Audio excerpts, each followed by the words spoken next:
Good news! Central Americano MBBS just 34 lakhs. Columbus Central University.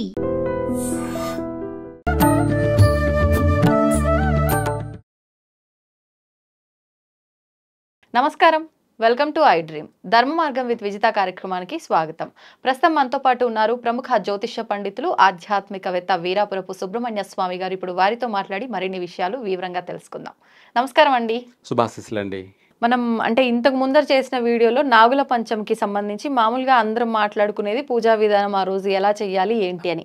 కానీ మీరు వివరించిన దాన్ని బట్టి 9 రోజుల పాటుగా ఈ విధానం మనం ఆచరించాలి అంటే మనకు ఈ దోషాల వల్ల రకరకాల ఇబ్బందులు వస్తాయి. ఒక్కొక్క ఇబ్బందికి సంబంధించి ఒక్కొక్క అంటే సర్పాన్ని దేవతగా తీసుకుని ఆరాధించే విధానం గురించి మీరు చెప్తున్నారు. అంటే ఆల్రెడీ మనం ఇంత ముందర ఎపిసోడ్లో 3 గురించి మాట్లాడుకున్నాము. మరి 4వ రోజు నుంచి 9వ రోజు వరకు మనం ఎటువంటి విధానాలు ఆచరించాలో వివరించండి.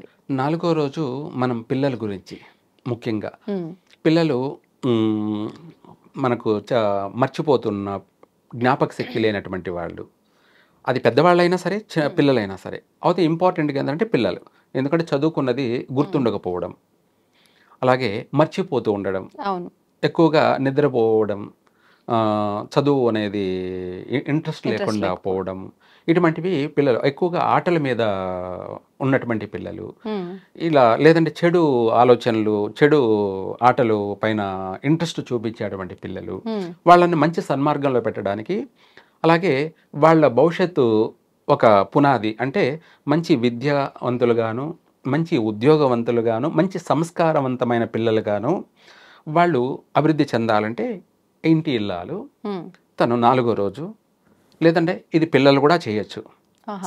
అంటే తల్లే కాకుండా వాళ్ళ పిల్లలు వాళ్ళ చేత కూడా చేయించవచ్చు, లేదంటే తను చేయొచ్చు.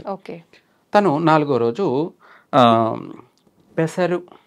పెసర్లు పూర్ణం చేసి బెల్లంతో విగ్రహాలకి అభిషేకం చేయడం, దాన్ని పూర్ణం అంటారు. పెసలతోటి అభిషేకం చేసి, ఆ చేసిన అభిషేకాన్ని కొంచెం ప్రసాదం కింద తీసుకొని లిక్విడ్ లాగా చేయాలండి. అవును, అంటే మనం అరిసెలకు దానికి పాకం లాగా చేస్తాం కదా, అది కొంచెం లిక్విడ్ ఎక్కువగా చేసి దాంతో అభిషేకం చేసి, ఆ అభిషేకం చేసిన దాంట్లోనే కొద్దిగా తీసి పక్కకు పెట్టుకోవాలి. అభిషేకం చేసిన దాన్ని ప్రసాదాన్ని కింద పారేయకుండా కొంచెం తీసి పెట్టుకోవాలి. అలా చేసేసిన తర్వాత మామూలుగా అలంకరణ చేసేసుకొని దారం చుట్టాలి. ఎన్ని వరుసలు? 5 పోగుల దారంతో దారము ఒక 5 చుట్లు చుట్టేసి, 5 పోగులు 5 చుట్లు చుట్టేసి 5 ప్రదక్షిణలు చేసి, ఆ తర్వాత అయిపోయిన తర్వాత ఆ ప్రసాదాన్ని పిల్లలకు కానీ అందరూ కూడా తినచ్చు. ఇలా చేసినట్టు అయితే వాళ్ళకు మంచి విద్య, మంచి వాక్కు శుద్ధి, మాట తడబాటు కానీ, లేదంటే మాట బొంగురు పోవడం, నత్తి లాంటివి ఉన్నటువంటి వాళ్ళకి చక్కగా పిల్లలకి మంచి ఉచ్చారణ వస్తుంది. మంచి ఉచ్చారణ రావడము, తర్వాత వాళ్ళు చదువులో కూడా బాగా ఎంత కఠినమైన పదాలను కానీ బాగా మాట్లాడడం, పలకడం కానీ, తర్వాత జ్ఞాపక శక్తి పెరగడం కానీ, వాళ్ళ భవిష్యత్తు అనేది 100% బాగుపడుతుంది. మంచి విద్యావేత్తలు అవుతారు, మంచి ఉద్యోగవేత్తలు అవుతారు, మంచి సంస్కారమైనటువంటి నడవడికతోటి, అంటే ఎవరితో ఎలా మాట్లాడాలి, ఎవరితో ఎలా నడుచుకోవాలి అనేది జ్ఞానం అనేది పెరుగుతుంది. దాని మంత్రం కూడా ఏంటంటే ఓం శంఖపాలాయ విద్మహే జ్ఞానప్రదాతాయ ధీమహి. ఈ మంత్రం పిల్లలతో చెప్పించవచ్చు, లేదంటే వీళ్ళే చేయవచ్చు కూడా. ఓం శంఖపాలాయ విద్మహే మమ జ్ఞానప్రదాతాయ ధీమహి తన్నో అనంతః ప్రచోదయాత్ స్వాహ. అన్నీను విద్య, జ్ఞానం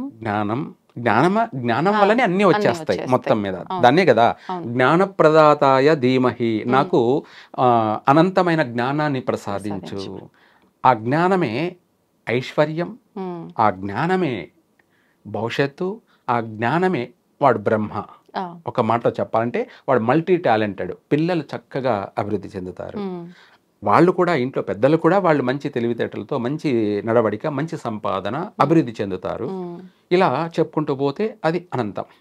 అందుకనేసి ఆ 4వ రోజు ఇలా ఈ విధానం ప్రత్యేకంగా పిల్లలకు సంబంధించి. అవును. 5వ రోజు చూసుకునేటప్పటికి వాళ్ళకు మనకు అన్నప్రాసన అని చెప్పాలి, ఒక మాట చెప్పండి. వాళ్ళు ఎప్పుడు చేశారో ఏమో, ఎలా చేశారో, ఏ రోజు చేశారో, ఘాతుక అశుభ తిథుల్లో కానీ, అశుభ వారాల్లో కానీ, అశుభ మాసాల్లో కానీ ఒకవేళ చేసినట్టయితే, అంటే అది అశుభ మాసం కాదు, వాళ్ళు చేస్తుంది అడిగే తెలుసుకునే చేస్తారు, కానీ అది వీళ్ళకి సరిపోతుందా లేదా అనేది తెలియదు. ఓకే. చేసే ఆ అన్నప్రాసన చేసిన సమయం ఎందుకు అది కూడా అన్నామంటే, ఆ శుభ సమయంలో చేయని పక్షాన వాళ్లకు తిండికి లోటుపాట్లు ఉంటాయి, అంటే ఇబ్బంది పడుతూ ఉంటారు, పనులు చేస్తూ ఉంటారు, సంపాదన ఉంటుంది, సమయానికి తినలేరు. కొంతమందికి సంపాదనే లేక తినడానికి కూడా కష్టాలు పడుతూ ఇబ్బందులు పడుతూ ఉంటారు. కొంతమందికి ఆరోగ్య సమస్యలతోటి తినలేకపోతూ ఉంటారు. ఇటువంటివి అనేకమైన సమస్యలు వస్తూ ఉంటాయి. అందుకనేసి వాళ్ళు జీవితాంతం అన్నపానీయాలకు ఎటువంటి లోటు లేకుండా, వాళ్ళకే కాకుండా వాళ్ళ చుట్టూ ఉన్న వాళ్ళకి 10 మందికి వాళ్ళు పెట్టేటువంటి స్తోమత కలిగి ఉండడము, అంటే ఆర్థికంగా కూడా వాళ్ళు బాగుండడం అన్నమాట. ఇట్లా అన్ని విధాలా కూడా అది ఉపయోగపడుతుంది. 5వ రోజు కుటుంబం అంతా కూడా పంచభక్ష పరమాణాలతో వాళ్ళు ప్రతిరోజు దినదినం వృద్ధి చెందుతూ ఉంటారు. కోటి కోసమే కోటి విద్యలు. అంతే. ఎవరైనా నువ్వు చేసినా, నేను చేసినా, ఎవరేం చేసినా కోటి విద్యలు అనేది కూడా దీనికోసమే. కాబట్టి అందులో మనం బాగుండడం, మనం నమ్ముకున్న వాళ్ళకి 10 మందికి మనం పెట్టే స్తోమత కలిగి ఉండడం, దీనికి సంబంధించినటువంటి మంత్రం అది.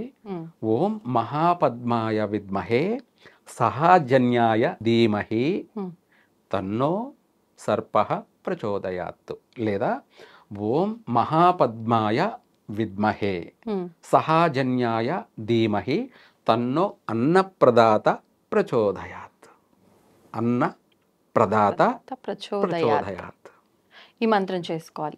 మరి అక్కడ ఆరాధన దగ్గర విషయానికి వచ్చేసరికి, ఆరాధన దగ్గర ఇందాక మనము చెప్పుకున్నాం పెసలతోటి. ఇక్కడ పెరుగు అన్నంతో అభిషేకం చేసి ఆ పెరుగన్నాన్ని దద్దోజనం అనొచ్చు, అది తీసుకొని మనము పక్కన పెట్టుకొని ఆ ప్రసాదాన్ని అందరూ కూడా, కుటుంబ సభ్యులందరూ కూడా తినాలి. అలా చేసినట్టయితే వాళ్ళ కుటుంబానికి అన్నపానీయాలకి వంశాంతరం అంటారనమాట. అటు 7 తరాలు, ఇటు 7 తరాలు. ఈ రోజు మనం చేసిందే మన కుటుంబానికి, వంశానికంతా వర్తిస్తుంది. మంచిదే కదా అలా అయితే. అలా వాళ్లకు ఎప్పుడు కూడా నిత్యం లోటుపాట్లు ఉండవు, ఎటువంటి లోటుపాట్లు ఉండవు. మనం బయటికి వెళ్ళినా కూడా మనం చూడగానే పిలిచి మరీ అందరూ పెట్టాల్సిందే, అలా ఉంటుంది. అంటే మారిపోతుంది, చేంజ్ అయిపోతుంది, లైఫే చేంజ్ అయిపోతుంటుంది. అలా వాళ్ళ జీవితం 3 పూల 6 కాయల్లా అభివృద్ధి చెందాలి అంటే 5వ రోజు ఇలా చేయాలి. 6వ రోజుకి వచ్చేటప్పటికి మనం మన యొక్క ప్రాణాన్ని సేవ్ చేసుకోవడం మృత్యుంజయుడు అంటారు. ఏమంటారు? మృత్యుంజయుడు. ఒక మాటలో ఆరోగ్య గండాలు కావచ్చు, వాహన ప్రమాదాలు, లేదా రకరకాలైనటువంటి ప్రమాదాలు, ఇవి అన్నీ పక్కన పెట్టేస్తే ఎవరి ప్రాణం ఎక్కడుంది, ఎలా ఉంది, దాన్ని ఎప్పుడు తీసుకెళ్ళాలి అన్నదే సర్పాధీనం. దాన్నే పాశం అంటారు. ఏమంటారు? పాశం. యముడి చేతిలో ఉన్నటువంటి తాడంటారు దాన్ని యమపాశం అంటారు. ఆ యమపాశమే ఎవరి ప్రాణాన్ని ఎప్పుడు తీసుకురావాలో, అది ఎలా ఉంటుంది, ఏ రూపంలో ఉంటుంది, ఎట్లా ఉంటుందో దాన్ని ఎలా తీసుకురావాలనో అలా తీసుకొస్తాడు. దానికోసమే ఓం నీల సర్పాయ విద్మహే మమ ప్రాణప్రదాతాయ ధీమహి తన్నో సర్పః ప్రచోదయాత్. ఇది మన యొక్క ప్రాణానికి సంబంధించి ప్రశాంతంగా ఉండడము, మనశ్శాంతిగా ఉండడానికి, ఎటువంటి భయము లేకుండా, బెనుకు, భయము అనేటివి, కంగారు, టెన్షను అనేటివి ఏవీ లేకుండా, వాళ్ళు ప్రపంచమంతా ఇదవుతున్నా కూడా నాకేమిలే, బాగున్నాను, బిందాస్గా, వాడు కాన్ఫిడెన్స్గా ఒక మనోధైర్యంతో జీవిస్తాడు చక్కగా. ఎటువంటి భయము ఉండదన్నమాట. ఆకాశం వచ్చి మిందపడుతుందన్నా కూడా సరే పడని చూద్దాం అన్నంత ధీమాగా. అలాంటి వాళ్ళకి, వాళ్ళ కుటుంబానికి పూర్ణ ఆయుష్ కలుగుతుంది. విధానం ఏం ఆచరించాలండి? ఇక్కడ విధానానికి వచ్చేటప్పటికి బెల్ల పొంగలితోటి అభిషేకం చేసి ఆ బెల్ల పొంగలిని పరమాన్నం తీసుకొని అందరూ ప్రసాదం కింద తీసుకోవాలి, తినాలి. అలా తిన్నట్టు అయితే చక్కగా వాళ్ళకి కలిసి వస్తుంది. ఆ రోజునే మనకు అన్ని విధాలా కూడా మన ఆయుష్కు సంబంధించి బాలారిష్ట దోషాలకు సంబంధించి, పెద్దవాళ్ళైతే ప్రాణగండాలకు సంబంధించి, ఎవరి చిన్నపిల్లలకైనా పెద్దవాళ్ళకైనా ప్రాణగండాలకు సంబంధించి అన్నీ కూడాను తొలగిపోతాయి. దినదిన గండం అంటారు. దినదిన గండం నూరేండ్ల జీవితం అంటారు కదా. ఇటువంటివన్నీ కూడా వైదొలిగిపోయి వాళ్ళు నూరేండ్లు పూర్ణాయుష్తోటి జీవిస్తారు. తర్వాత ఇంకొకటి, మనకు ఆర్థిక పరంగా మనకు ఒక విధంగానే కాకుండా మన జీవితము ఆనందంగా ఉండడానికి జీవిత ఆనందం, శారీరకంగా మానసికంగా మన యొక్క అవయవ లోపాలని కూడా, అంటే ఇప్పుడు గర్భవతిగా ఉన్నటువంటి తల్లులు కావచ్చు, లేదా ఇంకా పిల్లలే కలగనటువంటి స్త్రీలు కావచ్చు, వాళ్ళు ముందు నుంచే వాళ్ళు ఏ అవయవ లోపం లేకుండా చక్కని ఆరోగ్యమైనటువంటి సంతాన ప్రాప్తి కలగడం కోసము వాడి విధిరాత తలరాత మహర్జాతకుడుగా జన్మించడం. మహర్జాతకుడుగా అంటే అదృష్టవంతుడా దురదృష్టవంతుడా అని అంటాం. డిసైడ్ అవుతుంది. దాన్ని అదృష్టవంతుడుగా జన్మించాలి అంటే వాళ్ళకు పుట్టబోయే పిల్లలు, లేదా వీళ్ళ తలరాతను కూడా మార్చుకోవాలి అంటే ఇక్కడ మనము ఆ రోజున 7వ రోజు ఆ రోజు మన ఇంటిలో నుంచి మనము కుంకుమ తీసుకువెళ్ళి ఆ కుంకుమతోటి అభిషేకం చేసి, పూర్తిగా అభిషేకం చేసి, ఆ రోజున మనము ఓన్లీ ఎర్ర పూలతోటి పూర్తిగా ఆ యొక్క నాగదేవతలకి మనం ఆరాధన, అలాగే అష్టోత్తరం అంటారు, 108 శ్లోకాలు ఉంటాయి కదా. అష్టోత్తరాన్ని ఒక్కొక్క పువ్వుతోటి ఒక్కొక్క మంత్రం, ఓన్లీ ఎరుపు రంగు పువ్వులే, అంటే మందార పువ్వులు కావచ్చు, ముద్ద మందారం, ఎర్ర మందారం, లేదంటే గులాబీ కావచ్చు, ఇలాంటివి ఏదైనా సరే పర్వాలేదు. ఎరుపు పువ్వులతోటి ఒక్కొక్కటి ఓం అనంతాయ నమః అంటూ ఒక పువ్వు, ఇలా 108 శ్లోకాలకి 108 పూలని, అంటే పుష్పాభిషేకం అని కూడా చెప్పుకోవచ్చు. అలా చేసినట్టయితే అలా చేసి అందులోంచి ఒక 5 పూలను తీసుకొని మన ఇంట్లో పెట్టుకోవాలి తెచ్చి. అలా పెట్టితే వాళ్ళ జీవితం, వాళ్ళకు కలగబోయే పిల్లలు, అదే 3 పూల 6 కాయలు అంటాం కదా, వాళ్ళ ఇల్లు అంతా కూడా, కుటుంబం అంతా కూడా అన్నిట్లోనూ అభివృద్ధి చెందుతుంది. వాళ్ళకు పుట్టబోయే సంతానం కూడా మంచి అందమైనటువంటి రూపము, నీలాగా అందమైన పిల్లలు, అన్ని విధాల కూడా మంచి సంతానం కలుగుతారు. దాంతోపాటు వాడు మహర్జాతకుడు కూడా, వాడి పట్టిందల్లా బంగారమే. అలా ఆ రోజు అలా చేసుకున్నట్టయితే బాగుంటుంది. తర్వాత 8వ రోజు ఇక్కడ వచ్చేటప్పటికి మనకు ఇంకా చెప్పాలంటే దీనికి ఒక మంత్రం కూడా ఉంటుంది. ఓం ధనంజయాయ విద్మహే ఆదిశేషాయ ధీమహి తన్నో అన్నదాత ప్రచోదయాత్. ఈ మంత్రం మన యొక్క పూర్తిగా మనకు విశ్వానికంతా కూడాను అభివృద్ధిని కలగచేస్తుంది. అంటే మన కుటుంబమే కాకుండా మనము ఎవరింట్లో పోయి అడుగు పెట్టినా వాళ్ళ ఇల్లు అభివృద్ధి చెందుతుంది. అర్థమైందా మీకు? ఇలాంటి వాళ్ళు ఒక పాజిటివ్ కలిగిన వ్యక్తి అవుతారు. అంటే వాళ్ళ పాదం ఎక్కడ మోపితే అక్కడ మంచి జరుగుతుంది. చాలా మంది నమ్ముతుంటారు ఇలా బయట కొంతమంది విషయాల్లో. అవును, అది శుభ పాదమా లేకపోతే ఐరన్ లెగ్ పాదమా అంటారు కదా, ఐరన్ లెగ్ అంటారు కదా, ఆ టైపులో వాళ్ళు ఎక్కడ వెళ్ళినా అక్కడంతా కూడా సుభిక్షంగా ఉంటుంది. అలా వాళ్ళు బాగుండడం కోసం, అందరూ బాగుండడం కోసం, అంటే అందరి క్షేమం కోసం చేస్తున్నా, దాని వాళ్ళ కుటుంబానికి అని దీన్ని మామూలుగా వర్తిస్తుంది. కుటుంబం అంటే వాళ్ళ వంశం అంటారు కదా, అవును, వాళ్ళకు వర్తిస్తుంది. దాంతోపాటు వీళ్ళు ఎక్కడికి వెళ్ళినా కూడా అక్కడ కూడా అంతా మంచి జరుగుతుంది. అందుకోసమే కొంతమందికి పెద్ద పీట వేస్తారు కొన్ని కార్యక్రమాలకి, కొన్ని ముందు నడిపిస్తూ ఉంటారు. అలా వాళ్ళు బాగుండడం, వాళ్ళ వంశమంతా బాగుండడం, అదే కాకుండా చుట్టుపక్కల వాళ్ళు, ఇరుగు పొరుగు వాళ్ళందరూ కూడా బాగుండాలి. అంటే వాళ్ళు ఎక్కడ పోయి అడుగు పెట్టొస్తుంటే అక్కడంతా దినదినం అభివృద్ధి చెందుతూ ఉంటుంది. అలా చేయాలి. అలా చేసినట్టయితే విశేషంగా కలిసి వస్తుంది. ఇదే కాకుండా ఇంకొకటి, మనము అనంతుడు అని చెప్పుకున్నాం కదా, ఆయన గురించి మనకు అన్ని విధాలు కూడా అభివృద్ధి చెందాలంటే విశేషమైనటువంటి మనకు ఆ రోజు లాస్ట్ రోజున మల్లెపూలతోటి కానీ జాజి పూలతోటి కానీ 9వ రోజు విశేషమైనటువంటి అర్చన, అది కూడా అష్టోత్తరం. ఎందుకంటే వీళ్ళకు మంత్రం అందరికీ చేయడం అంత అనుకూలం కాదు, మళ్ళీ ఉచ్చారణ కూడా బాగుండాలి కాబట్టి అష్టోత్తరమే వీళ్ళకు బాగుంటుందని మనం మారిపోతున్నాం అన్నమాట. ఎందుకంటే అందరూ స్పష్టంగా ఉచ్చారణ చేయలేరు కాబట్టి, రెండోది అప్పుడప్పుడు జ్ఞాపక శక్తి ఉండాలి కాబట్టి దానికోసమే ఇంత అవసరం లేదు. సుబ్రహ్మణ్య స్వామి అష్టోత్తరం కానీ, లేదంటే వల్లి అష్టోత్తరం కానీ, లేదా దేవసేన అష్టోత్తరం కానీ ఇలా ఉంటాయి. వాటిలో అష్టోత్తరం అనేది ఉచ్చారణ తప్పినా కూడా ఫలితం మాత్రం ఎటువంటి ఇబ్బంది లేదు.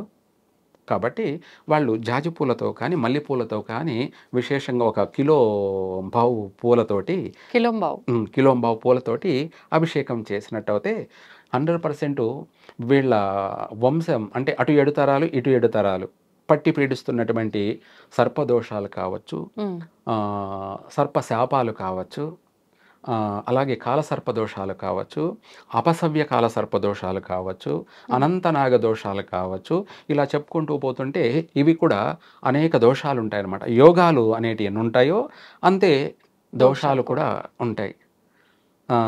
అనంత యోగము, లక్ష్మీ యోగము, గజకేసరి యోగము, ఇలా చెప్పుకుంటూ పోతుంటే యోగాలు ఎన్ని ఉంటాయి, అదేవిధంగా దోషాలు కూడా ఉంటాయి. వాటి అన్నిటిని కూడా ఎటువంటి దోషాలైనా కూడా 10,000 దోషాలు కానీ 1,00,000 దోషాలు కానీ ప్రక్షాళన అయిపోయి వాళ్ళు పట్టిందల్లా బంగారమే. అలా వాళ్ళ జీవితం అనేది దినదినము అభివృద్ధి చెందుతుంది. ఇలా చేసుకున్నట్టయితే విశేషంగా కలిసి వస్తుంది. అంటే ఖచ్చితంగా అందరూ 9 రోజులు ఆచరించాల్సిందేనా? వీటిలో ఏదో ఒక రోజు వాళ్ళ ఇబ్బందిని బట్టి ఆచరించుకుంటే సరిపోతుందా? మంచి మాట అన్నారు. వాళ్ళ ఇంట్లో ఇబ్బంది ఉంటే ఇప్పుడు భర్త చేయొచ్చు, అర్థమైంది కదా. ఇంట్లో భార్య ప్రకృతి ప్రకారంగా నెలసరి అన్నారు, తనకు బదులు తను చేయొచ్చు, ఆగిపోవాల్సిన అవసరమే లేదు. ఓకే, అంటే 9 రోజుల విధానం ఆచరించాల్సిందే, ఒకరికి కుదరపోయినా ఇంకొకరు. ఓకే, 100% చేసినట్టయితే ఆ ప్రారంభం చేసిన ఆ పూజకి ఆటంకం లేకుండా వాళ్ళు పూర్తి చేయగలిగిన వాళ్ళు అవుతారు. అరే నీ ఇంట్లో మా పాప మంత్ అయింది, నెలసరి అయింది, లేదంటే భార్య ఆమె చేస్తున్నామే అయింది అని దాన్ని ఆపేయాల్సిన అవసరం లేదు, తన భర్త చేయొచ్చు. ఓకే, ఏది ఏమైనా సరే ఇద్దరు చెరిసొగమే కదా, స్త్రీ పురుషులు ఇద్దరు సరి సమానమే. కాబట్టి ఒకరికి ఇబ్బంది వచ్చిందని ఇంకొకరు దాన్ని ఆగిపోవాల్సిన అవసరం లేదు, తన భర్త కొనసాగించవచ్చు. కానీ కంపల్సరిగా 9 రోజులు చేసినట్టయితే ఇందాక చెప్పినట్టు అన్ని యోగాలు కలుగుతాయి, చక్కగా అందరూ బాగుంటారు. బాగుండడం కోసమే మనం ఇచ్చే ఈ యొక్క సలహా. ధన్యవాదాలండి. సర్వే జన సుఖినో భవంతు. తవ్వుతున్న శివలింగం సరే దాన్ని అట్లా కప్పేసేయండి, చూపించదండి. కృష్ణ ఇస్ దేర్, మూర్తి పూజ కాదు, సాక్షాత్ బ్రజేంద్ర నందన భగవాన్ ఉన్నారు మూర్తిలో. ఏమీ ఆశించకుండా ఆరాధించే వాళ్ళు కూడా ఉన్నారా ప్రభుజీ? నిజమైన భక్తి అంటే మనకు తెలియదు కాబట్టి